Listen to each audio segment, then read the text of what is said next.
भगवान को जगन्नाथ कहा जाता है, भगवान को बद्रीनाथ कहा जाता है, भगवान को द्वारिका नाथ कहा जाता है। और दुनिया में केवल एक देवादिदेव महादेव ऐसे हैं जिनको विश्वनाथ कहा जाता है, जो विश्व के नाथ हैं। कोई भूखा ना सोए, कोई खाली ना रहे।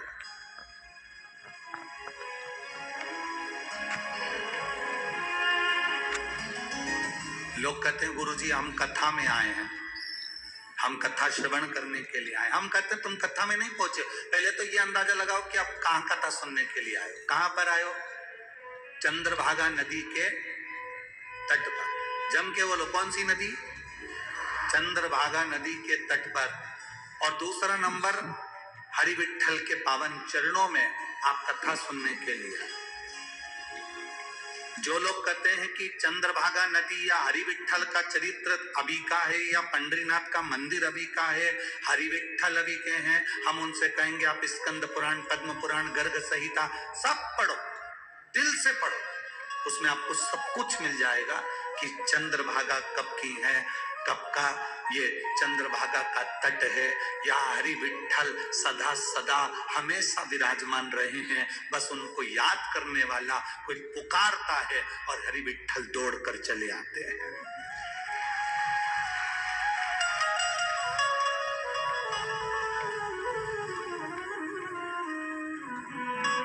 कितना कितना चरित्र वर्णन करा गया।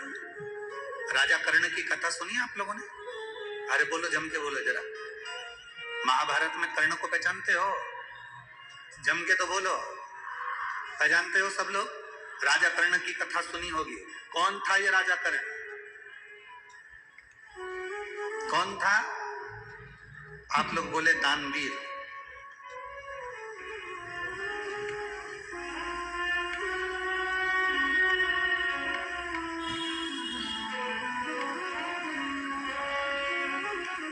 दानवीर कर्ण थे। फिर भी मरे तो पानी के खड्डे में रथ का पहिया फंस गया था और उस पहिए को निकालने में मर गए। जरा विचार करना, कर्म की गति देखिए राजा कर्ण की। जिंदगी भर दुनिया के लोगों ने कहा कि ये दानवीर कर्ण थे, दानवीर कर्ण थे, दानवीर कर्ण थे। सत्यभामा जी ने भगवान कृष्ण से पूछा था, अगर ये दानवीर कर्ण है तो फिर पानी के खड्डे में रथ फंसकर क्यों मरा? भगवान कृष्ण ने कहा, सत्यभामा तुम्हें मालूम नहीं है, जिस समय अभिमन्यु मर रहा था उसने हाथ जोड़कर राजा कर्ण से कहा था, मेरे प्राण छूट रहे महाराज, तुम्हारे पास में थोड़ा सा पानी पड़ा हुआ है, मुझे थोड़ा सा पानी पिला दो, मैं मरने वाला हूं, मुझे मरते समय लोग गंगा का जल देते हैं, तो मुझे पानी पिला दो, मैं प्यासा हूं, मुझे पानी पिला दो, मैं प्यासा हूं, मुझे पानी पिला दो। पर राजा कर्ण 1 इंच नहीं हिला, और 1 इंच नहीं हिला ना पानी का 1 चुल्लू पानी उसको पिलाया, मर गया। तब भगवान कृष्ण कहते हैं ये कर्म की गति है। जो पानी मांग रहा था अभिमन्यु पीने के लिए, वही पानी धीरे धीरे गलकर भूमि को दलदल कर दिया और उसी में राजा कर्ण फंसकर मर गया। ये कर्म की गति है, ये कर्म का खेल है।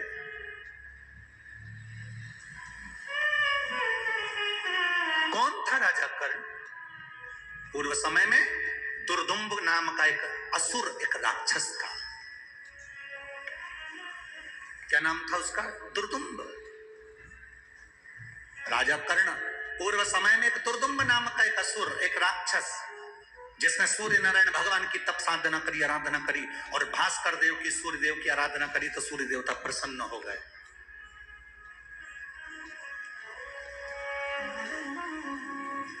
सूर्य नारायण ने पूछा, दुर्दुम्ब क्या चाहते हो? दुर्दुम्ब कहते हैं, महाराज मेरे मरना नहीं चाहता, आप मुझे बस एक वर दे दो कि मेरे प्राण ना छूटे।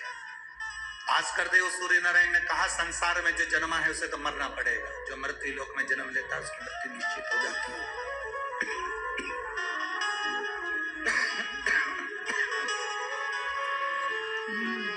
जो मृत्यु लोक में जन्म लेता है उसकी मृत्यु निश्चित है, उसको मरना ही, मरना निश्चित है। हाँ, और कुछ मांग लो। राजा उस दैत्य असुर दुर्दुम्ब ने तब आखिरी में सूर्य नारायण से कहा कि मुझे कवच दे दो, जब तक कवच मेरे पास में रहे तब तक मैं न मरूं। तथास्तु, मैं तुझे एक कवच देता हूं। दुर्दुम्ब ने कहा मुझे एक कवच नहीं चाहिए। एक कवच तो हो सकता है कि कहीं बेकार हो जाए। कितने कवच चाहिए? मुझे 100 कवच कुंडल दे दीजिए, जिसको मैं धारण करके रखूं तो मैं मरूं ना। सूर्य नारायण भगवान ने कहा कि दुर्दुम्ब, तू मरेगा तो पक्का है, ये तो निश्चित है कि तुझे मरना पड़ेगा। पर एक बात सुन ले, एक बार तो सुन, तेरे ये 100 कवच है,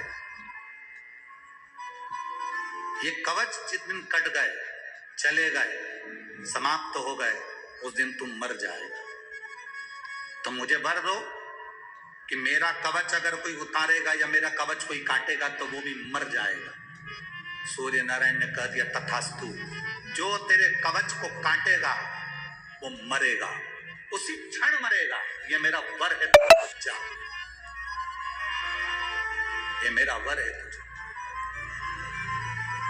प्रसन्न हो गया दुर्दुम्ब, इतना प्रसन्न, हाहाकार मचा दिया उसने, सारे देवताओं को त्रासी देने लगा। तब भास्कर देव सूर्य नारायण ने आकर कहा, सुन दुर्दुम्ब, तेरे मरने की भी तो कथा सुन ले। तूने वर तो मांग लिया, पर एक बात याद रखना, मान लो तेरा कवच तेरे पास में रहा और तो भी तूने अगर उपद्रव मचाया तो किसी ने 1000 वर्ष तक यदि तप करा होगा और वो स्थान, वो भूमि, जिस भूमि के लिए शिव और नारायण दोनों एक साथ बैठकर तप साधना करते हो, उस भूमि पर यदि किसी ने 1000 वर्ष तक तप करा होगा और उस तप करे हुए व्यक्ति चाहेगा तो तुझे एक क्षण में मार देगा, भले तेरे तन पर कवच क्यों ना पड़ा।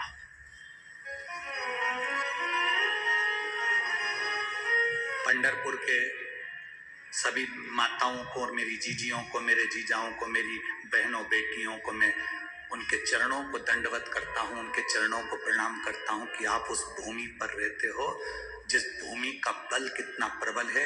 ये स्कंद पुराण की कथा कर रही है, ये शिव महापुराण की कथा वर्णन कर रही है।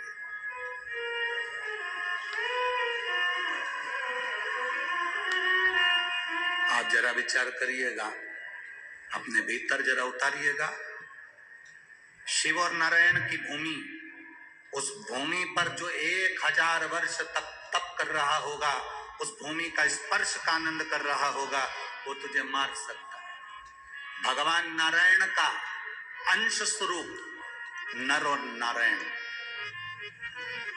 भगवान शंकर के अंश स्वरूप नर नारायण, 2 ऋषि भगवान हरि के शरीर से प्रकट हुए थे। वो ऋषि वन में, पर्वत पर, नदी के तट पर साधना कर रहे थे। साधना, पर्वत में साधना कर रहे हैं। नर और नारायण 2 ऋषि, 2 साधु, 2 तपस्वी, 2 साधक, 2 उपासक, 2 मुनिवर, 2 ऋषि साधना में लीन। और वर था दुर्दुम्ब को 1000 वर्ष जिसको तप साधना में हो जाएगा वो तेरे प्राणों को हर लेगा। दुर्दुम्ब ने पता करा, जरा मालूम करो कोई का 1000 वर्ष तक तप तो नहीं हुआ, देखो जरा मालूम करो, कोई 1000 वर्ष तक तप तो नहीं कर लिया, जरा मालूम करिए। मालूम करने के लिए सब गए, मालूम कर आए तो क्या मालूम करा कि 2 ऋषि हैं जो पर्वत कंदराओं में बैठकर तप कर रहे हैं। एक का नाम नर है, दूसरे का नाम नारायण है। और दुर्दुम्ब को मालूम पड़ा कि ये तप कर रहे हैं और इनका तप कर करने से मैं मर जाऊंगा, थोड़ा सा समय बचा है, एक काम करता हूं, इन्हीं को मार देता हूं। तुरंत दुर्दुम्ब अपनी सेना लेकर नर नारायण के पास गए। जैसे ही नर नारायण के पास गए तो नर नारायण में से उसी समय पर नर उठे, पर नारायण तो तप करने में लगे रहे, क्योंकि इनको मालूम था 1000 वर्ष तक तप कर लेंगे तो ये दुर्दुम्ब मर जाए। नर उठ गए, ललकारा जब दुर्दुम्ब ने तो नर उठे, युद्ध प्रारंभ हुआ। युद्ध प्रारंभ हुआ तो नर ने उस दुर्दुम्ब के शरीर पर जो कवच था उसको काट दिया। कवच काटते ही नर मर गया, ऋषिवर मर गए। जैसे ऋषि मरे, दुर्दुम्ब प्रसन्न होकर नारायण ऋषि पर प्रहार करने के लिए उठा। जैसे ही नारायण ऋषि उठे, नारायण ने देखा कि नर ऋषि मर चुके हैं, इसका कवच कटा इसलिए मर गए, क्योंकि इसको वर जो कवच काटेगा वो मरेगा, तो इसीलिए मर गए। उन्होंने तुरंत अपनी विद्या से नर को जीवित करा। नर तपस्या करने के लिए बैठ गए और नारायण के साथ में दुर्दुम्ब का युद्ध हुआ। जो युद्ध हुआ, दुर्दुम्ब के शरीर पर जो कवच था उसको फिर काट दिया तो नारायण मर गए। जो तप कर रहे थे नर, वो उठे, उन्होंने अपनी विद्या से नारायण को फिर जीवित कर दिया। जीवित करा और दुर्दुम्ब, वो तप करने के लिए नारायण बैठ गए और नर फिर युद्ध करने बैठ गए। 99 बार दुर्दुम्ब के शरीर के कवच को काटा है नर नारायण ने। केवल एक बार बचा था, सोवा, और वो मरने वाला था। इतनी देर में तो दुर्दुम्ब को लगा कि अब करूं क्या, तो सूर्य नारायण भगवान के पास भागकर उनके रथ के पीछे छुप गया। रथ के पीछे, और रथ के पीछे जाकर जो छुपा तो भास्कर देव ने, सूर्य नारायण ने पूछा, दुर्दुम्ब तुम यहाँ? हाँ, मेरे 99 कवच कट चुके हैं, ये नर नारायण मुझे मार देंगे।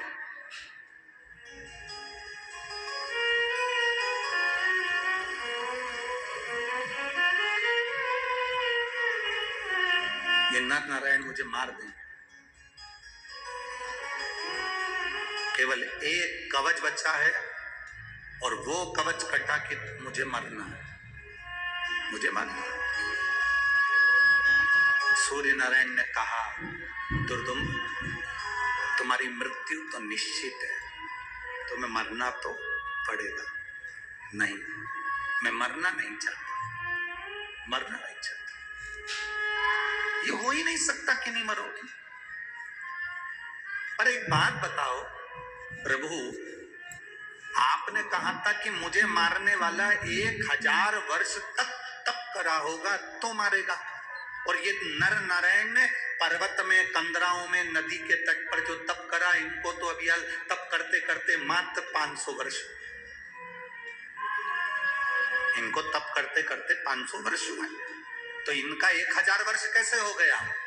भगवान सूर्य नारायण ने उसी समय पर कहा, यदि आप लोग ताप्ती पुराण कभी स्मरण में आई हो, कभी ताप्ती नदी के तट पर जाएं तो ताप्ती पुराण को यदि आप पढ़ेंगे तो उसमें भी इसका चरित्र मिलेगा। भास्कर देव सूर्य देवता ने उसी समय पर कहा, दुर्दुम्ब तुम कह रहे हो कि नर नारायण ने 500 वर्ष तप करा और मुझे मारने के लिए 1000 वर्ष की तप साधना चाहिए, तो मैं मरूंगा। तो भगवान भास्कर देव ने कहा, सुनो दुर्दुम्ब, ये नर नारायण सब दूर तप करने के बाद चंद्रभागा नदी के तट पर चले गए, और चंद्रभागा नदी के तट पर बैठकर इन्होंने एक बार मुख से हरि और हर का स्मरण करा, इसलिए इनको 1000 तप का बल प्राप्त हो गया। 1000 तप के बराबर बल प्राप्त हो गया। अपन क्या कर रहे हैं चंद्रभागा नदी के तट पर? अपन कर क्या रहे हैं? बैठकर हरि विठ्ठल का नाम ले रहे हैं, हर हर महादेव कह रहे हैं, श्री शिवाय नमस्तुभ्यम कह रहे हैं। हरि और हर दोनों की कथा का मेल कर कर शिव महापुराण की कथा को सुन रहे हैं। क्यों? क्योंकि हमने हमारी जिंदगी में कोई तप करा कि नहीं करा, व्रत करा कि नहीं करा, साधना करी कि नहीं करी, हमने यहाँ आकर वारी करी कि नहीं करी, हमने यहाँ परिक्रमा करी कि नहीं करी, हमने भोजन भंडारा करा कि नहीं करा, हमने किसी का मुंह झूठा कराया कि नहीं कराया, हमने यहाँ कर कोई पुण्य कमाया कि नहीं कमाया। कम से कम हम इस चंद्रभागा नदी के तट पर हरि विठ्ठल की पवित्र भूमि पर एक बार भी बैठकर भगवान शंकर की कथा, हरि और हर की इस पवित्र कथा को यदि सुन लेंगे तो हमारे को 1000 गुना फल अपने आप प्राप्त हो जाएगा। हमें कहीं जाने की जरूरत नहीं। 1000 गुना फल केवल इस भूमि के ऊपर अगर आपका पांव इस जमीन पर भी पड़ गया तो उसका फल प्राप्त हो जाएगा।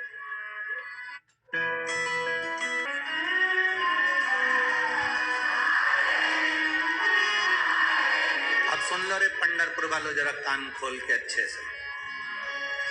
आदि कमरिया पे साड़ी आई, अब तुम्हारी बारी। अब तुम अच्छे से सुन भी लेना, जरा ध्यान रखकर।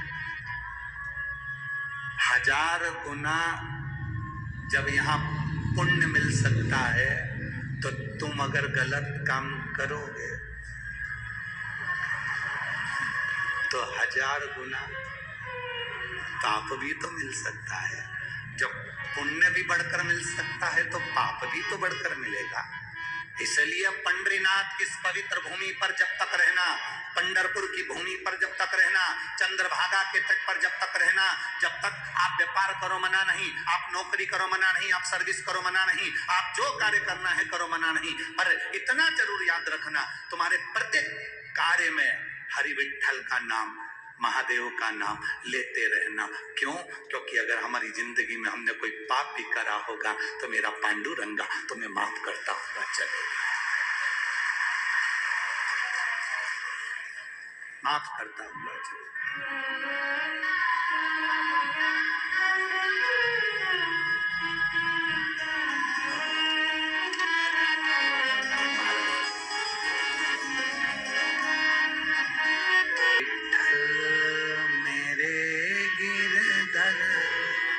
तेरे दरबार आया।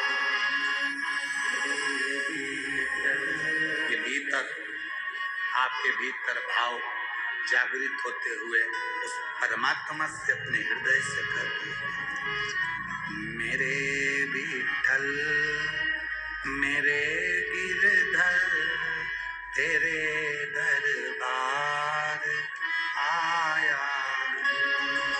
मेरे विठ्ठल तेरे दरबार आया। मेरे विठ्ठल मेरे गिरधर तेरे दरबार आया। मेरे विठ्ठल मेरे गिरधर तेरे दरबार आया। रखना मेरी भी तुम लाज तेरे दरबार आया। रखना मेरी भी तुम लाज तेरे दरबार आया। मेरे विठ्ठल मेरे गिरधर तेरे दरबार आया। मेरे विठ्ठल मेरे गिरधर तेरे दरबार आया। भगवान पांडुरंगा की इस भूमि पर जब तुम पांव रखो, चरण रखो, तो उससे कहते हुए दिल से भाव से उसे प्रार्थना करो।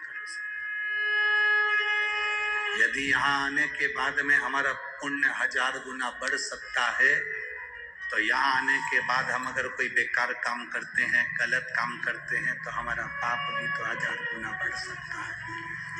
हमारा पाप भी तो 1000 गुना बढ़ेगा, हमारा पाप भी तो 1000 गुना जाएगा। अच्छा करो, सत्यम शिवम सुंदर। अच्छा करो, अच्छा मिलेगा।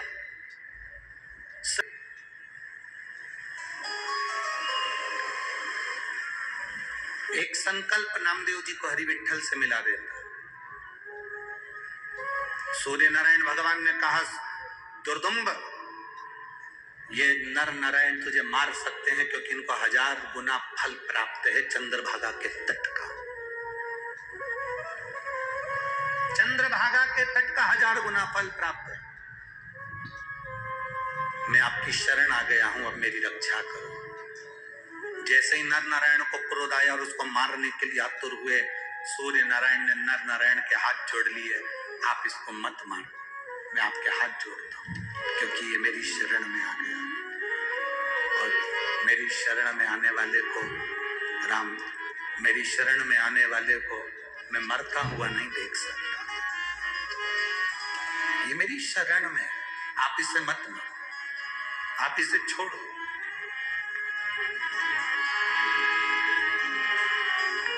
नर नारायण ने कहा, सूर्य नारायण आप इसे बचा रहे हो, एक कवच इसके पास में है और एक कुंडल इसके पास में है। हम नर नारायण मां चंद्रभागा का जल हाथ में लेकर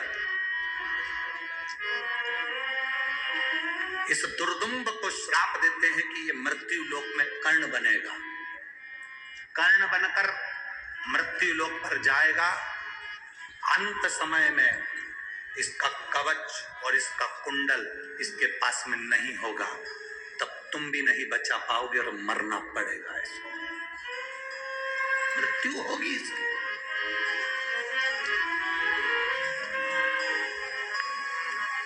जब राजा कर्ण बने, इंद्रदेव ने उसका कवच और कुंडल दोनों मांग लिया, शरीर पर कुछ नहीं रहा, तब उसके प्राण छूट गए। चंद्रभागा नदी के तट पर चल रही पंढरपुर की यह पवित्र शिव महापुराण की कथा, हरिहर विठल शिव महापुराण की कथा में आज एक बात अपने भीतर लेकर जाना, अपने हृदय में उतार कर लेकर जाना। स्वयं नर नारायण ने भास्कर देव से कहा, सूर्य नारायण आपने तो केवल एक दुर्दुम्ब को कवच दिया है, पर मेरा महादेव, मेरा शिव अपने नयन के अश्रु से जो रुद्राक्ष उत्पन्न करा है उसने, वो रुद्राक्ष तो संसार के प्रत्येक मनुष्य का कवच है।